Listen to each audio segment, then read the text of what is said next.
عہدے کے تقاضوں کا احساس پارٹی ورکرز سے لے کر لیڈرز تک انتخابات میں کامیاب ہونے والوں کو شدت سے اس بات کا احساس ہونا چاہیے کہ عوام نے انہیں ووٹ دے کر بہت بڑے امتحان میں مبتلا کر دیا ہے۔ اب جسے جتنا بڑا عہدہ ملا ہے اس پر اتنی ہی زیادہ ذمہ داریاں عائد ہیں، اور اگر اس نے اپنے عہدے کے تقاضے پورے نہ کیے تو روز قیامت جواب دینا اتنا ہی زیادہ مشکل ہوگا۔ سیدنا عبداللہ بن عمر رضی اللہ تعالیٰ عنہما سے روایت ہے کہ سرور عالم صلی اللہ علیہ وسلم نے ارشاد فرمایا، الا کلکم راعن وکلکم مسئول عن رعیتہ، یعنی سنو، یقیناً اللہ تعالی ہر ذمہ دار سے اس کی ذمہ داری کے بارے میں پوچھے گا کہ اسے صحیح طریقے سے نبھایا یا نہیں۔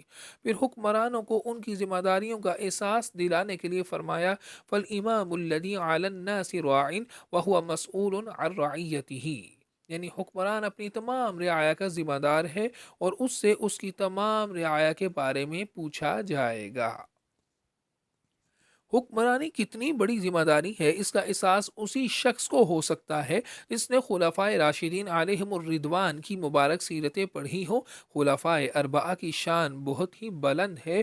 خلیفہ عادل سیدنا عمر بن عبدالعزیز رضی اللہ تعالیٰ عنہ کو لیجئے، آپ 99 ہجری میں امیر المؤمنین منتخب ہوئے اور تقریباً 2.5 سال خلافت کے بعد 25 رجب 101 ہجری جنوری 720 عیسوی میں وصال فرمایا۔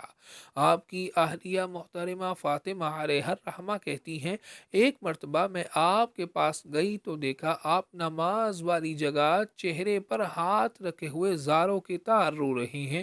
وجہ پوچھی تو فرمانے لگے، میرے کاندھوں پر آقا کریم صلی اللہ علیہ وسلم کی امت کی ذمہ داری ہے۔ مجھے فقیروں، بیماروں، مظلوموں، مسافروں، بوڑھوں، بچوں اور عیال داروں کا خیال آتا ہے۔ فعلمت ان ربی سيسألني عنهم وأن خصمهم دونهم محمد صلی اللہ علیہ وسلم، فخشیت ألا تثبت لي حجة عند خصومتی فرحمت نفسی فبکیت، یعنی مجھے معلوم ہے کہ میرا رب جلد ہی قیامت کے دن ان کے بارے میں مجھ سے پوچھے گا، اور وہاں سرکار دو عالم صلی اللہ علیہ وسلم اپنے ان لاچار امتیوں کی حمایت کریں گے۔ مجھے ڈر لگتا ہے کہ اس وقت میں جواب نہیں دے پاؤں گا، چنانچہ اپنے اوپر ترس آ رہا ہے اس لیے روتا ہوں۔